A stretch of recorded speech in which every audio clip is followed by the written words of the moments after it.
Good afternoon, happy Friday. I'm so glad you guys are here. It's Friday. It feels like it should be Thanksgiving already. There's selfies going on. It is something to be excited about. You want to take a point? You guys have made it to the end of the week, which is good. More selfies, the better. Post them on our Counseling Center Instagram if you want. These are proof that we came here. And also proof that you were here. Curious, how many people are here for SONA credit? All right, a lot of psychology students in here. How many are here because you want to take care of yourself and others and learn some good tools? And maybe here just to be here for other reasons. We have some peer educators in the room. I want to thank you guys for being here. We have Emily, who is one of our wonderful interns at the Counseling Center here. We have Ray, who is our graduate assistant, who is here helping, and even some peer educators online and another number of folks attending over Zoom. So wanted to thank everybody for being here today. We're glad you're taking time out. Hopefully the next hour and a half will be just a time of self-care. Hopefully a time of some learning and an opportunity to kind of gain some good tools to know how to take care of you in the midst of what can be a very busy, stressful season as a student. So we are just so glad you're here. I'm Lori, I'm the director of the Counseling Center. Usually Nathaniel Fernandez, for those who've come to several of our Cougars Care workshops, he's usually the facilitator. He is out with a family concern today, but I'm excited to be here with you guys and excited to share the content we have today. So want to start with a couple housekeeping items as we get going, as I know many of you guys are here for Cougars Care. So a couple things, our goals for today that we're going to focus on, these are some of our learning outcomes, is to learn about the different types of anxiety that impact students and young adults, and particularly what that looks like on our campus. We'll share some stats and some data a little bit about some of the trends we've noticed on our campus. We'll talk about different types of anxiety. And then also coping strategies, and specifically 3 different ones that we can do to take care of our mind, our body, and our emotions in the midst of what can often feel like an anxious semester, an anxious week, or just an anxious moment that we go through. And then we're going to talk about some campus resources, and we'll highlight opportunities for support if you want to continue to engage in this conversation even outside of our time here. Does that feel okay to anybody? Is there anything else you want to make sure that we touch on today, or any other pieces you want to make sure that we're able to curate for you today? And our Zoom folks too. We'll feel so sounds great. So lastly is ground rules, and this is talking a little bit about how do we care and create a space of safety and support as we have some of these conversations. I encourage you as we step into some of our small groups and things like that to share as much or as little as you feel comfortable with. Always be attentive and attuned to what feels comfortable for you in those environments. We ask that you respect people's different opinions. If someone shares something, we ask that you keep that private within this space here to create a space of support for those. Only the lecture content will be recorded. The small group discussions will stop recording during that time, so that you just recognize that that's not recorded as well. And if you ever need to step out for a breath of fresh air, or use the restroom, or just take a mental break, you're welcome to do that too. And there's no dumb questions. You can ask anything you might want as we go through this, and I'm happy to help answer as best I can. And I don't know everything, so I recognize that too, but I'll do the best I can to help anything comes up. So we'll start there. So I want to start a little bit about what it's been like for you as students on APU's campus, and particularly how has stress and anxiety impacted you over the course of the semester so far? Is that something that you've experienced, maybe a peer or a friend has navigated? What has that been like in the community of students within the APU community? How has it maybe been addressed? Or what kind of things have come up for you? And so and then in that discussion, you're welcome to share as much or as little as you'd like, or even ways maybe you've navigated anxiety in the past and what that's been like for you. So we'll pause there and just kind of break up into small groups around you and just kind of check in. How is anxiety, or even just stress? We all experience stress. I would argue we all experience anxiety in different times too. But how has that impacted you as a student this semester so far? We'll pause there and come back in just a couple minutes.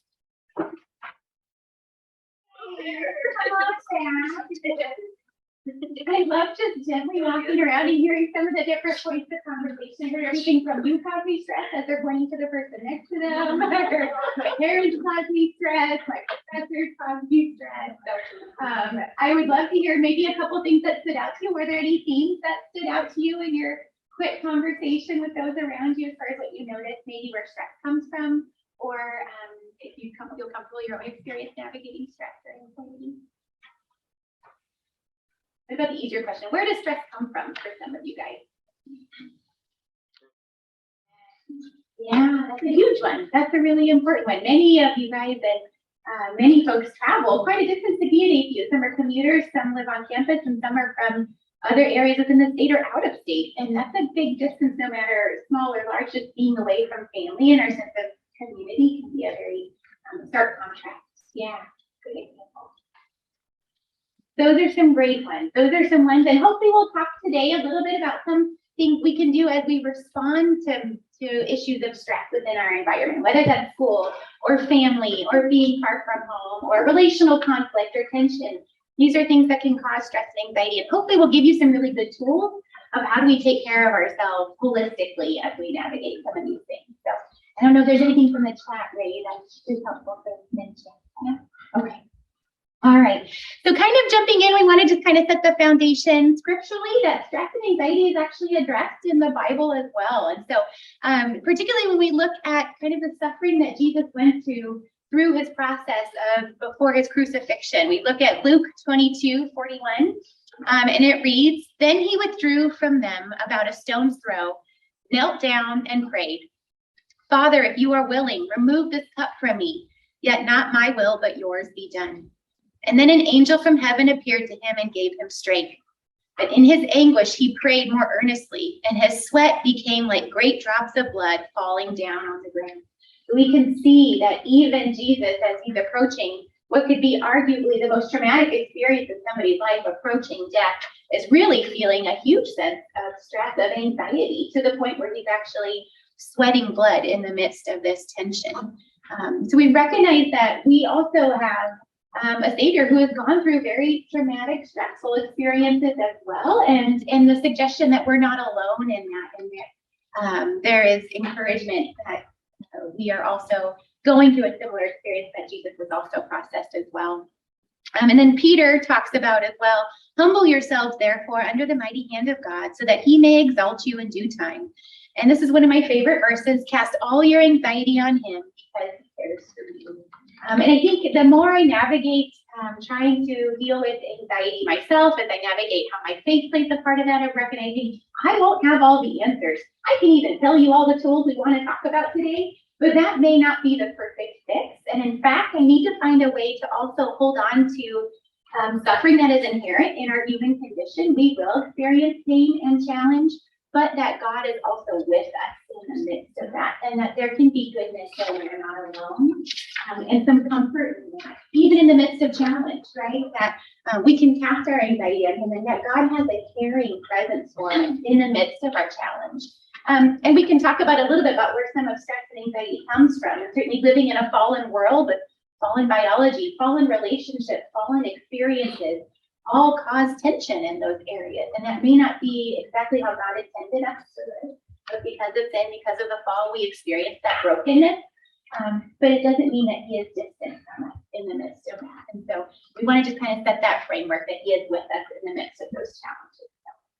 So, kind of talk a little bit about what anxiety looks like tangibly in the midst of our own experiences. So as students, I imagine many of us can resonate with some of the images up on the screen. This first one talks about what kind of normal anxiety is. And I imagine if anybody in the room says that they haven't experienced this, I would love to know how you've navigated life, because it's something I know I experience fairly often. This is talking a little bit about kind of typical anxiety that we might experience in the midst of an exam. And the character says, "Uh-oh, those first few questions look tricky. Oh, well, it gets easier as I move along." And then, "Done, ma'am, I did it." So we recognize sometimes when we sit down for an exam, we may feel a sense of stress, we may feel a sense of anxiety, and that performance anxiety is very normal, very typical. We find that we can oftentimes address it and maybe use some healthy coping we'll talk about today to work through it. and find a way to still navigate the task at hand, whether that's doing homework or sit down for a test, or have a difficult conversation with a roommate or a parent. And we find that it doesn't impair our functioning. What we find in the next slide is that sometimes these experiences of anxiety become so heightened that they actually impair our functioning. And that's where we recognize they may be a space of more of a clinical concern, something we really want to address and talk through, because it's at a place where it actually keeps us from performing the way we might want to. So this slide talks about the character who says, oh man, the first question looks so tough. Oh my goodness, the second one is even tougher. And then sigh, we kind of fall apart. Oftentimes in the face of anxiety, we either experience a fight, flight, or freeze response, where we push against, we fight, oh, I've got to power through this, I have to find a way. We kind of go on the offensive in some ways. Sometimes we freeze, I'm just stuck, I can't think in the midst of an exam or sitting down for a difficult conversation or a difficult situation. And sometimes we flee, we run from it. I just can't even face it. I'm not even going to go to that class because I know I have a test today and I don't feel prepared to take it by any means. And when we feel that level of anxiety, it then starts to keep us from performing well. So again, we'll talk through some tools today that will help us navigate when we feel that anxiety heightened a bit. Another example when we talk about anxiety is performance anxiety. I'm not going to lie, I felt a little anxious before coming in today. I had been at APU for 20 years. I've taught in this classroom probably 10 years ago or so, and I still felt anxious coming back to do it over again, and it's been a while. But I was excited to be here as well. But recognizing we all experience anxiety, particularly social anxiety. So this cartoon talks a little bit about that. It says, oh, I feel so nervous in front of everyone. This is what the chart shows, and then the character works their way through it. And they say, oh, now we're on our way to success. And we've addressed that anxiety in a way that still moves forward. And that's kind of a good thing. We need an optimal amount of anxiety and stress to actually perform. If we didn't feel a level of anxiety when we sit down to write a paper or we show up for a test, there wouldn't be a sense of urgency or even a need really to perform in some cases, right? I know as a student myself years ago, I wouldn't necessarily be super proactive writing a paper unless I knew it had a deadline. And that deadline is what gave me the anxiety or the motivation in some cases to sit down and actually perform and try and write that paper. Hopefully it's not at like 2 in the morning, as I know many of you guys are, some silent faces, many of you guys are navigating, but also recognizing sometimes a certain amount of anxiety can be optimal. But we find sometimes when the anxiety is too high, can also keep us from performing again. So this is a social scenario, and we'll talk about the next one, which is where maybe the social anxiety becomes even more impairing and actually keeps us from performing.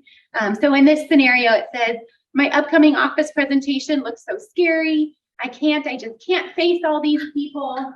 Sigh, and they sit down and maybe avoid that situation. And while we have that fight, flight, freeze response, it can be very adaptive in the moment from keeping us from engaging in something that could be scary or overwhelming. Long term, it may not be the most adaptive thing because it does actually keep us from engaging in what we may truly want to do. I may want to do that presentation, but this anxiety is keeping me from doing it. And if that's the case, how do I care for myself and still move through what I need to for my job, for my role as a student, or whatever it may be? Do those differences make sense to you guys a little bit?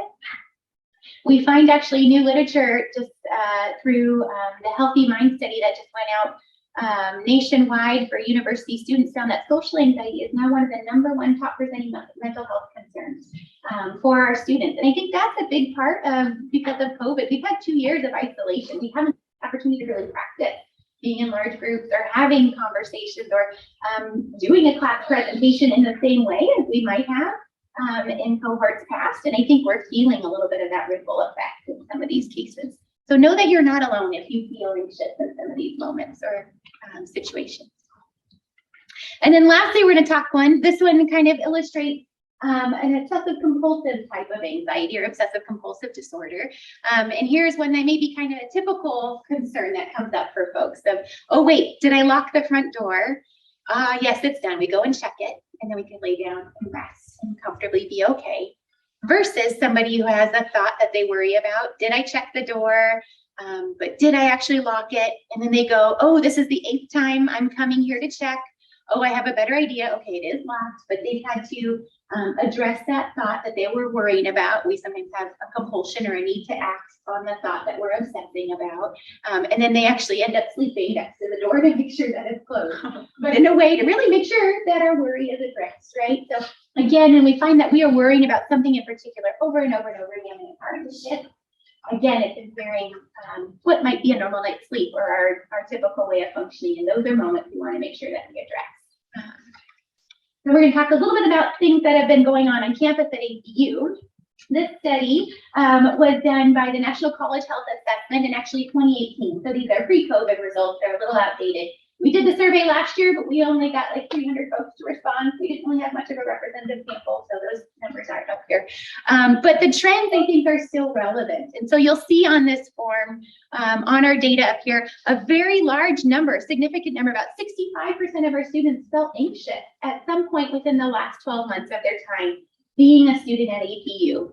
So I think that is significant. I won't ask folks to raise your hand, but if anybody has felt anxious in the last 12 months, you are in good company. This is an experience that our student population very much resonates with. We have gone through a lot of these challenges as well.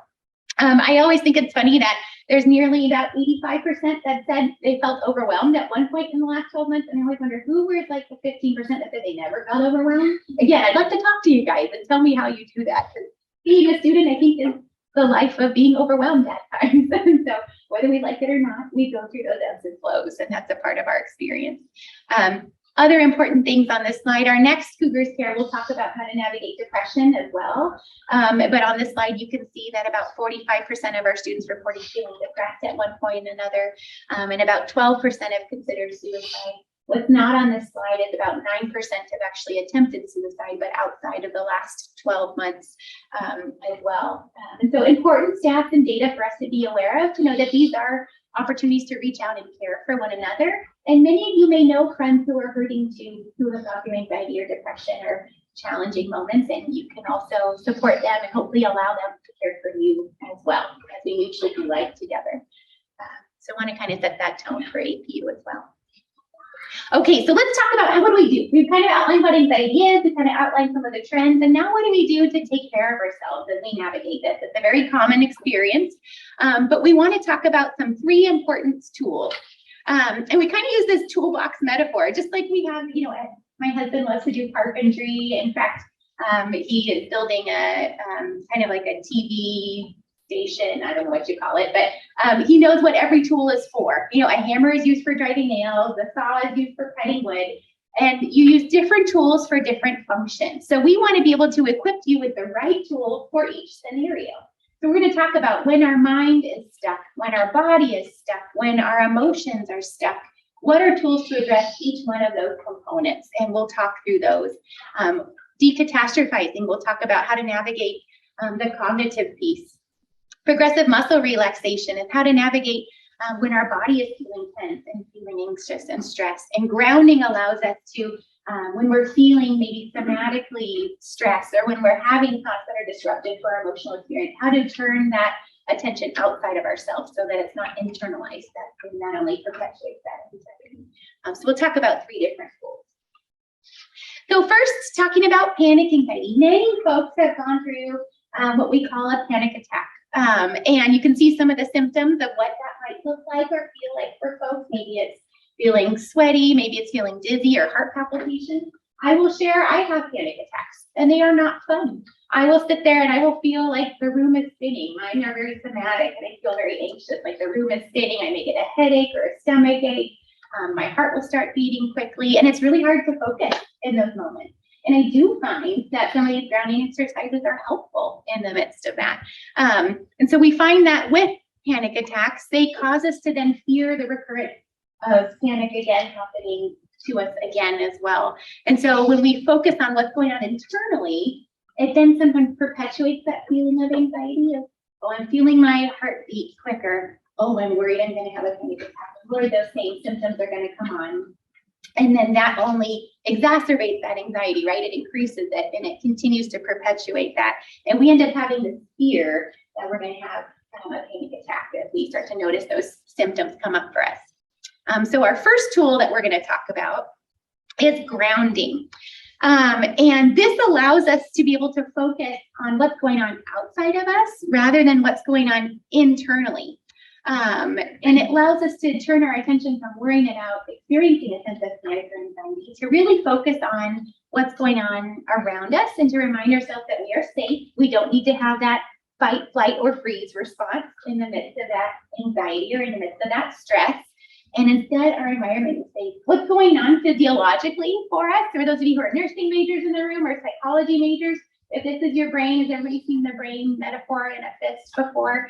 Our amygdala is our emotion center in our brain. When we're feeling stress and anxiety, our amygdala is in hyperarousal. It is saying there's a threat, there's a danger in the environment, and you need to run, fight, flight, freeze, response. Do some sort of survival mechanism to take care of yourself to make sure you're safe. And while that's important in the moment, again, it may impact us to keep us from doing what we need to do to function well. So what we want to do is engage our prefrontal cortex, which is our frontal lobe up here, where we have logical thought, rational thought, where we're able to actually calm our mind and our body down and be able to address the situation less from an emotionally dysregulated perspective, but more from a logical place that allows us to process and think and ground ourselves and then engage from a different state. And in that time of doing these grounding exercises, it helps us to think logically about what's going on and calm our senses. It also allows our amygdala. So for the 60 seconds that I do these grounding exercises, it really helps slow down that emotional center in our brain. And sends that calming signal to say, my environment is safe. You don't have to go into fight, flight, freeze response, and you are okay. So what are the grounding exercises? And you have a hand down in front of you that has other examples of grounding exercises as well. But one of the ones that I like to share with you is the 5, 4, 3, 2, 1. Who's familiar with the 5, 4, 3, 2, 1? Hey-o, I see lots of hands up. That's great. That's good. So many of us may find this as a helpful exercise, but I think it's one that's worth practicing. And I always encourage students to practice it when you're calm, so that when you are anxious, it comes more naturally to you. And we find that repetition and practice can be helpful for easy recall in moments of distress. But if we were to walk through this exercise, I wonder if we could all do it together. If you guys are willing, we'll take 60 seconds to take a deep breath. Bring your attention to where you are in this moment. And it's really basic. We're going to notice 5 things we see. You can say them just internally to yourself as you look around the room. Notice 5 things you see. And as you do that, if you can say them to yourself descriptively, I see a black rectangle TV in the back of the room with a bit of a reflection. And do that with each item. And as you do that, it allows your mind to rest in the present moment, allows your amygdala to slow down, and it embraces that frontal lobe, start to think logically and send that calming signal to your body. So notice 5 things.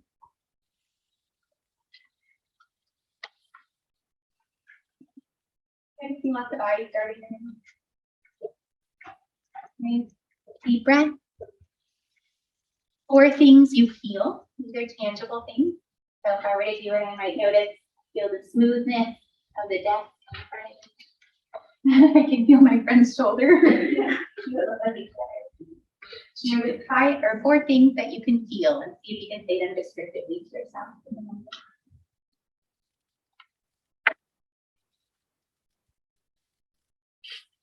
Deep breath. And 3 things you hear. To me, this is the most grounding one that makes me really focus and think. What are 3 different sounds you can hear in the comment?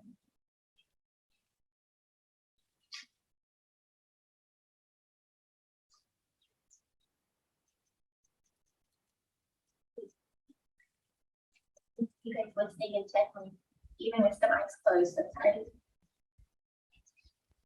Deep breath.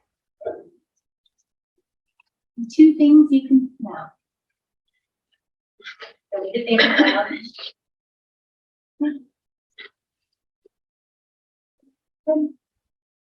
And then 1 thing you can taste. There's a taste. I've also heard people say 1 good thing about yourself, and then 1 positive thing.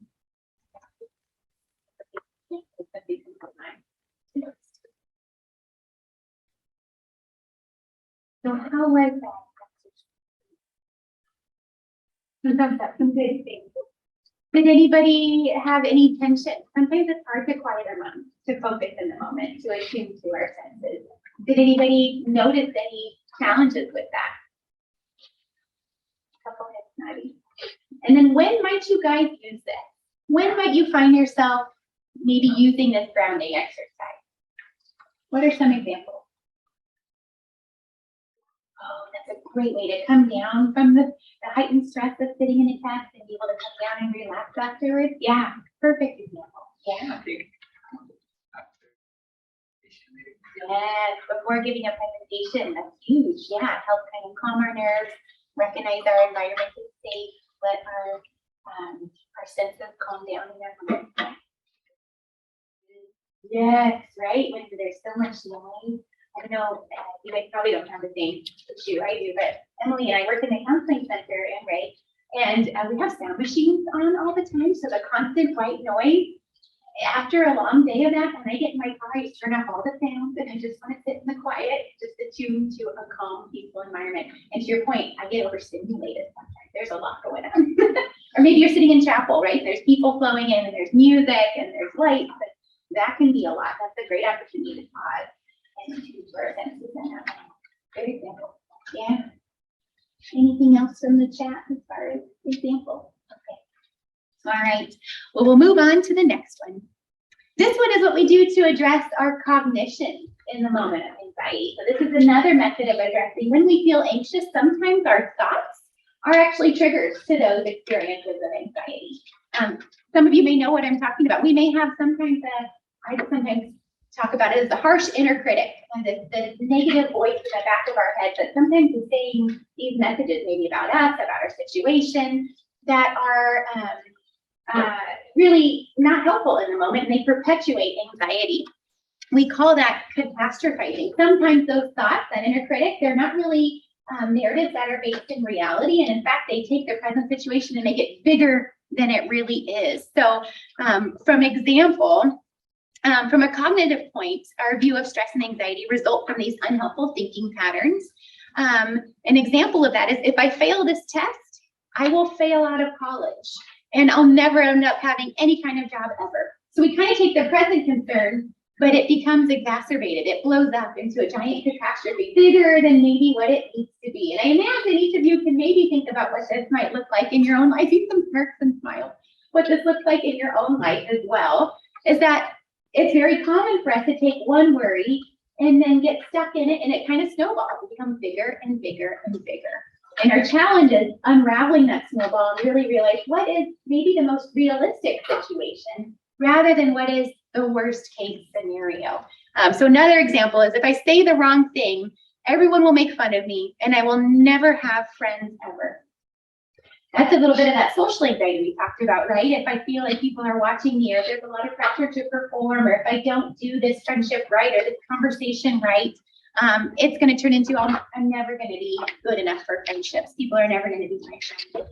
It's never going to work out for me. I think that's a really common piece that a lot of us navigate of how are we perceived, and there can sometimes be a lot of pressure or expectation around that. And it can snowball. If I don't do even this one conversation right, I didn't send that text right, this phone came out wrong. Oh, they're not going to be my friend. We're never going to be able to carry on that friendship. Or this conversation with a friend or a family member. If I don't say it perfectly right, then I'm going to jeopardize that whole relationship for the rest of our lives. And when reality, there may be multiple shades of gray before we get to that worst feared case scenario, right? But our mind automatically jumps to that scenario, unfortunately. So these kind of thoughts, they distort our view of the world, and they cause us to pay attention to only the things that fit our preconceived thoughts. So again, that kind of that inner critic, we always see things through this maybe critical lens or worst case scenario lens. It's kind of the opposite of rose-colored glasses. You may have some friends, they may be the ones that you love being around, but they also drive you crazy at the same time, because everything is, it's always good, life is great, there's never anything wrong. And come on, how are you guys? Are you grounded in reality? And some of those things, right? But the opposite is also, we want to be reality-based. There are wonderful days and there are hard days. And how do we keep ourselves what we call a healthy window of tolerance of emotion? I think good days and hard days, and cope well with all of those as part of our human experience. So the next slide, we're going to talk through how do we change this thought process. So you'll see in your handout there, you have a worksheet on some examples of decatastrophizing. And it talks through a scenario. And then we also have space to practice on our own as well. So we want to be able to change kind of this tape or this record or the narrative that's in our mind to be able to step by step think logically about what we're going through.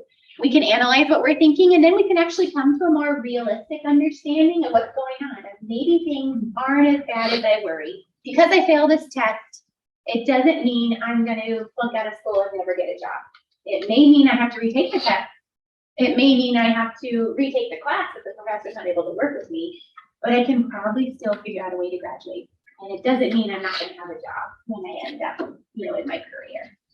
And so when we can kind of pull back some of the layers and think a little more slowly and logically or rationally through it, we can take that catastrophe from being this big down to maybe this big. We're still being realistic, but we're also making space for hope and for an appropriate response to our situation. So it's just not the power of positive thinking, it's just being realistic. The example Nathaniel has up here, if you were right every time you thought the world would end, we would not be sitting here today, right? We actually, there's some studies that have shown that 70% of what we worry about never come to fruition. And if that's the case, I know for myself, I worry about a lot of things that I don't need to be worrying about. Right? And that may be true for all of us. So I think we're going to take a couple minutes just on your own to look over, and I think in the next slide we'll have instructions on how to do that, to work over the decatastrophizing sheet with your own illustration. You can do a hypothetical one if you prefer to, but just to get kind of the idea of what it is to restructure some of these thoughts when they come up for us. And then also in your small group, talk about which grounding exercise you might be most drawn to from the list that we have there, and which one might you practice and where might that be most helpful for you. So go ahead and do that worksheet in your small group and talk about the grounding exercises in your small group. And then we'll come back. What grounding exercises look like, maybe where our thoughts go when we're feeling anxious. Is anybody willing to share some examples of maybe some exercises that look like they would be helpful for you, or maybe ones that you've used before, or ones that stood out to you? Yeah, sounds like you're able to slow down that thought process a little bit and kind of logically, rationally think through it. And I love that you use the word spiraling. I don't know, you don't have to raise hands, but many of us may resonate with the idea of spiraling. Of when I start with one thought, then it leads to the next, and the next, and I go deeper and deeper and deeper. And that's a great tool to kind of stop that spiral. Yeah, great example. Yeah, that's a great way to kind of ground ourselves in the moment. Sometimes we have so many thoughts going on, we need to actually put them tangibly on paper. And even just the process of writing can be grounding, of using muscle and movement, whether it's on a walk or journaling or typing or writing, is a way of processing through those thoughts in a tangible way. Yeah, good example. What else? Yeah. There's something grounding and relaxing about being able to attune to our body. Just being able to recognize sometimes we need to pause and breathe. I often talk with students, it's really easy for us as we get caught up in stress or anxiety to have shallow breaths from our chest rather than deep, relaxed belly breath. So you can even practice as you're laying down in bed when you take breaths, to practice having your bottom hands go up and down with deep belly breaths when you're truly relaxed. When you're falling asleep at night, you're in that like comfort zone of some deep belly breaths are so good. Rather than when you're getting ready to go to a presentation or to take a test, and maybe we're taking a short, shallow breath and our top hand is going up and down. When we run a race, when we're trying to get oxygen to our body and those kind of things, but there's more of an urgency and anxiety to it. We want to practice those deep belly breaths when we take those deep breaths, which is great. Other things that I love that. There's such a temptation these days when I first from a lot of students, even myself included, when we lay down to go to bed, is check your email one more time, or check social media one more time, or look at Instagram. And really that robs us from really attuning to the present moment of just being able to slow down and pay attention to our body in the moment. Notice what it feels like to lay in the bed. Notice the softness of my pillow, or there's something scratchy in my blanket, or whatever it may be. But being able to really be present in the moment. moment and slow our thoughts down. It's such a great grounding exercise. And then I love that you talked about holding something or putting cool water on your face. Whenever I go to the bathroom, I make a practice of washing my hands in really hot water. It wasn't a COVID thing, I promise. It was more of just it's really grounding for me to sit with warm water for a minute. We find that warmth actually increases your circulation in your arms and sends a calming signal to your body. And so that's just a grounding exercise I've done every time I go to the restroom. It's just a way of calming myself in the moment and slowing down. Some other people like to hold ice cubes in the moment, and the coolness is calming and grounding and can send a grounding signal to our brain and our body that we can pause and reset. That's a great example. Thanks for sharing. Any others that came to mind? Any thoughts about the decatastrophizing, or were you able to think about scenarios that might fit for you, or maybe even a friend who shared some of their thoughts with you or gone through something similar? It's a little harder to share about, but maybe something we could practice even outside of your time here. For those of you who like to journal, maybe it's giving something to just use this worksheet and journal through sometime of which spot do I feel stuck on today? And if I were to walk through this worksheet, how might I come out with maybe a different thought by the end of it? If I were to maybe break it down a little bit of how much do I really anticipate this happening, or how much do I really believe that this concern will come to fruition? What could be other options? What could be other explanations or outcomes? And how might those maybe have a higher percentage of actually coming to fruition than what I was initially worried about? And it can help slow down that process of catastrophizing. Any questions about that part? All right. So we're going to move on to our last tool in our toolbox, which is progressive muscle relaxation, PMR. Is anybody familiar with progressive muscle relaxation? Many folks have like the Calm app these days, or some of the Headspace or other apps that are mindfulness based, and progressive muscle relaxation is also a way to mindfully attune to our body where we hold stress or tension. Can physiologically activate that feeling of anxiety, and conversely, we can feel anxious and it translates into tension in our muscles as well. And so when we start to attune to how our body holds stress and anxiety, we can also address that and create a calming experience in our body to counteract that as well and have some relaxation. I know when I'm stressed or anxious, I feel it in my shoulders. I get a massage like once a year when I can afford it. And when I go though, the last time I went, the therapist was like, you have so much, after an hour massage, you have so much stress in your shoulders, you need to come back again. I couldn't get it all out. And I was like, oh, thanks, I guess I feel that. And so I think we all hold tension in different ways. And doing progressive muscle relaxation allows us to attune to where we hold stress more often than letting it go ignored, where it builds up and we feel that tension, and helps us behaviorally attune to what's going on in our body and address that as well. So this comes from the research around behaviorism, and that's connected with what's happening around us, with not really paying attention to how it impacts our thoughts and our experience in our body as well. From this perspective, anxiety is our natural fear response, as we've talked about, how we respond to stimuli. We've talked about fight or flight. But the more we fear something, the more we run from it, and the more our fear response actually increases. So we want to be able to counteract that with a calming experience, so we don't have to feel so escalated or elevated. So our next slide talks about how we want to hack the system. So if our fight-flight response is overactivating, this exercise will kind of help us by slowing down. And so it allows us to, again, attune to ourselves in the moment and how our body is feeling. So before I start this exercise, we're going to do it as a group instead of small groups. We're going to do it as one large group. And those participating over Zoom are welcome to engage where you're sitting as well. And I always let folks know if it ever feels like too much, you can just sit quietly where you're sitting. But I invite you to engage and practice it. And as we walk through it, see how it feels for you. See what you notice in your body. See where you notice areas of tension are. We're going to systematically tense and release parts of our body to allow for a sense of relaxation when we're done.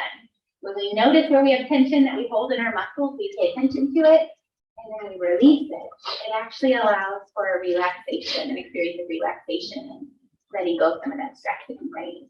I like to do this one when I'm falling asleep at night, because it's a great way to practice when I'm calm, so that when I am more anxious or stressed, it comes more naturally to me. I've had students say they do it on the trolley as they're going from one campus to the other, or waiting for class to start, or sitting in chapel. And it's a nice thing you can do without anybody ever noticing, because you can just quietly squeeze your fists and relax, clench your toes, and relax. The people will never know. But it's a great opportunity to help build in body scanning, recognizing where we feel tense and relaxing that, but also helping relax our muscles in times of stress. Okay, so I invite you to take a deep breath where you're sitting and just come orient yourself to the present moment. If you're comfortable, you're welcome to close your eyes where you are, or you could just soften your gaze gently in front of you, whatever is most comfortable. Then I'll walk through this exercise. And this exercise helps us reduce tension or anxiety that we might feel in our body. It allows us to have more energy to address our thoughts and feelings. When we tense and relax our muscles, it helps us to feel relaxed. So as you engage, make sure you're in a comfortable spot where you're sitting. Start by taking a deep breath. Breathing in, breathing out. Notice the feeling of air filling your lungs. If it's comfortable, hold your breath for a few seconds. Release the breath slowly. And notice the tension leave your body as you breathe out.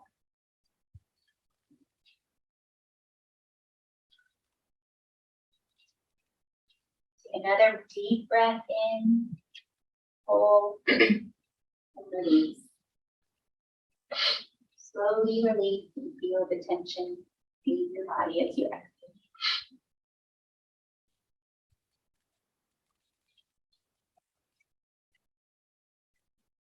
Even slower now. Take another breath in. Fill your lungs and hold the breath. Slowly release.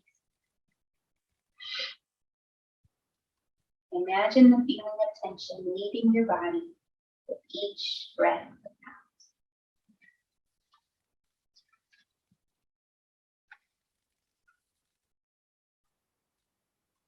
We're going to begin progressively tensing and releasing your muscles. And if you're not able to tense or release your muscles, simply imagine doing so. We'll start by clenching our fists. Squeeze and hold tight. Notice the tension in your fists, in your wrists and your forearms as you hold it clenched.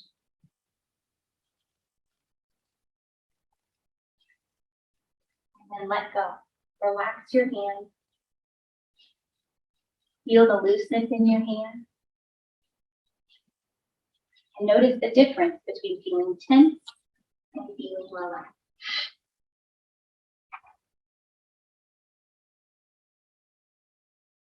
Now bend your elbows and tense your biceps. Tense them as hard as you can.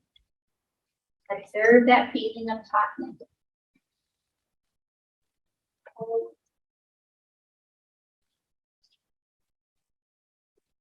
And relax. Straighten out your arms. Notice the feeling of relaxation in your hands, your arms, your shoulders. Notice how your arms feel limp and at ease. And rest. Now turn your attention to your head. Wrinkle your forehead as tight as you can. Hold. Now relax. Let it smooth out.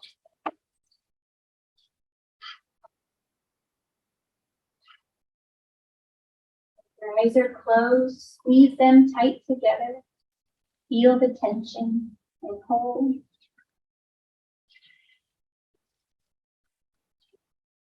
Now relax. Relax your eyes. Let them remain closed gently and comfortably.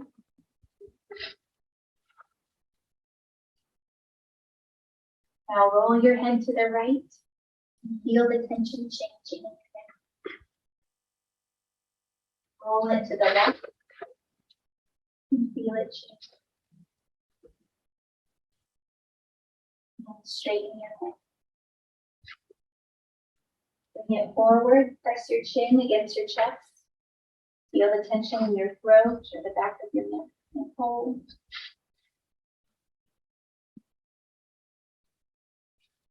And then relax. Allow your head to return to a comfortable position. Let the relaxation deepen. Now shrug your shoulders up to your ears and hold. And relax. Drop them back and feel the relaxation spreading throughout your neck, throat, and shoulders. Give your body a chance to relax. Feel the comfort and the heaviness.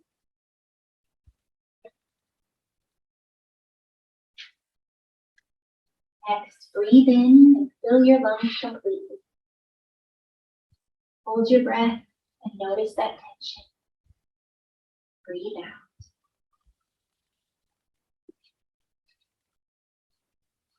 As you breathe in, and every time you breathe out, relax.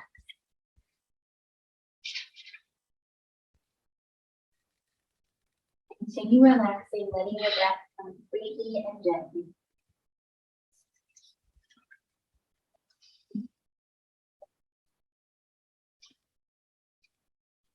Now tighten the muscles in your thighs and hold and relax. Feel the difference as you let go. Press your toes downward, making your calves tense. Notice that tension.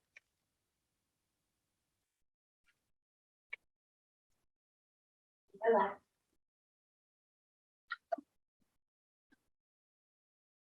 Bend your toes upward towards your face, creating tension in your shins.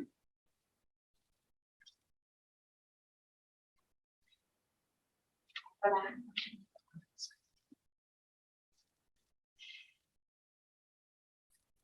Finally, tense your entire body. Tense your feet, your legs, your stomach, chest, arms, head, and neck. Hold it without straining, but notice the tension. And then relax. Feel the looseness and the heaviness throughout your body as the relaxation deepens. Pay attention to the feeling of relaxation and how different it is from feeling tension.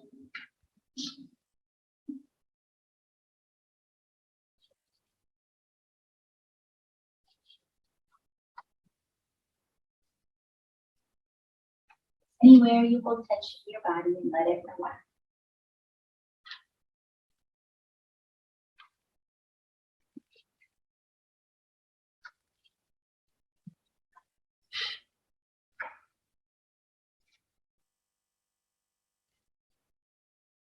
When you are ready, bring your attention back to your breath, to your body. Notice what it feels like to be sitting in the chair.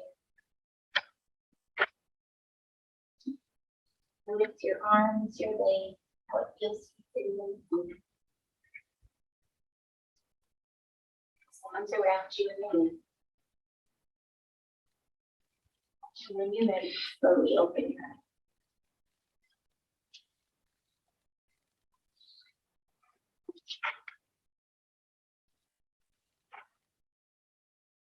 Good to see some sleepy eyes open. Sometimes people fall asleep when I I don't think I lost anybody today. That's good. Maybe on one. How was that exercise for you guys? Were parts of it hard or parts of it easy? How did it feel? Ready for a nap. Ready for a nap, yes. To be relaxed. Sometimes when we stop and pay attention to our body, we realize just how tired we are. What other responses did you have? Usually have at least a few people who say it's hard. It's hard to slow down my mind. It's hard to pay attention in the moment. That's okay. That's really normal too. We give a toolbox of different options because hopefully one out of the many options will work for you, and it's okay if not all works for you. But we give a couple of different options to find one that hopefully is fitting. Did anybody have a hard time focusing? Find your mind drifting? Okay. And when might you use that exercise? When could you see yourself using it? Going to bed? For relaxation? Yeah, that's a great option. Yeah. I love that. When you're thinking about the past, the future, maybe that's troubling and you want to just focus in the moment. Yeah, that's a great idea. Yeah. A long day, especially when our body's been in one posture for a long time, whether it's sitting for a long time or standing for a long time, just paying attention to how our body holds that stress can be so relaxing. And where do we hold that tension and how might we want to release that a little bit? Yeah, pretty good. Yeah. Any other thoughts?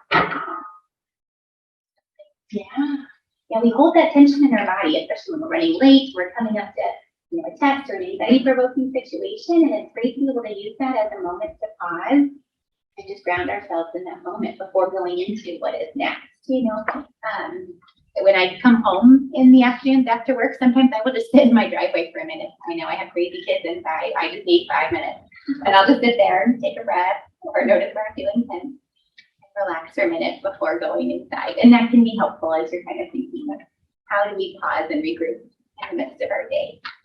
Pay attention to how we're feeling. Yeah, good example. Okay, so hopefully some of these tools were helpful. We have a couple more reminders and one more group discussion, and then we'll be done for the day. But I want to let you know when we feel stress, when we feel anxiety, especially when it impacts our functioning, when we're sitting down for a test and we just draw a blank, we just can't focus. Or I'm going to do a presentation and I'm just so anxious I can't really get through that presentation well, or it doesn't come across the way I want, or maybe I'm avoiding that class because of that.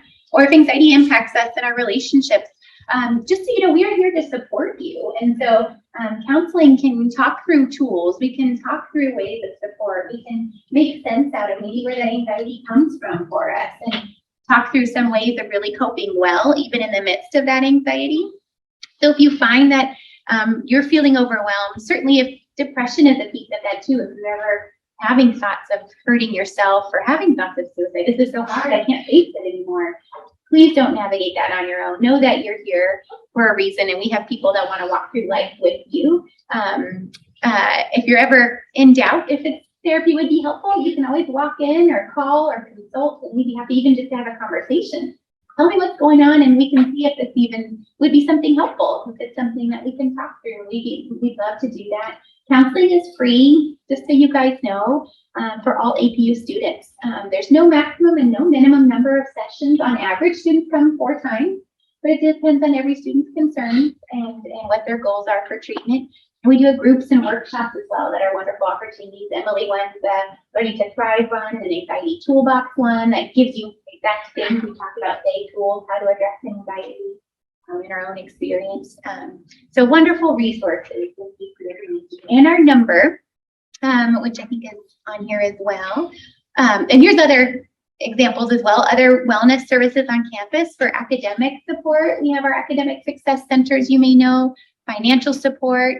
If you're interested in pastoral care, we have the Office of Campus Ministry, campus safety, our accessibility services.